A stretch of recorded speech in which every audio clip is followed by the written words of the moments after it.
I am completing a summer research internship set up by Lake Forest College.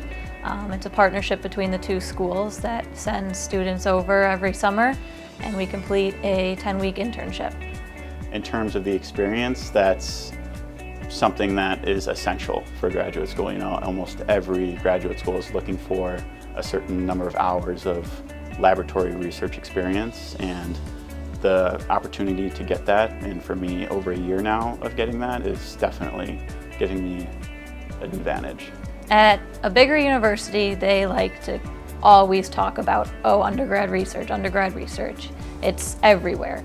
Yet it's very difficult to find the right person to talk to reach out to the correct organizations.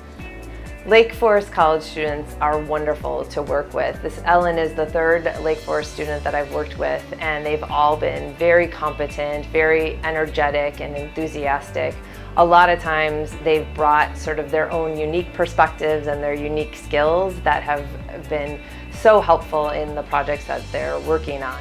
To be able to participate in this summer program through Rosalind Franklin University, I think it's something that not a lot of Rise juniors are able to do, and that's something that actually pushed me towards going to Lake Forest College, was seeing these connections they have with both Rosalind Franklin University and many other types of outreach programs like Northwestern, Lake Forest, and other acute centers across the area. I think it's a really special thing that Lake Forest has. So as of now, I'm working in the lab with graduate students and also with postdocs. So my mentor is actually a postdoc, which is actually wonderful to get that kind of inspiring perspective. It's not just working with Dr. Rosenkranz, which has years of experience, but you're also working with people who are going through this progress as of right now, which is really nice and inspiring.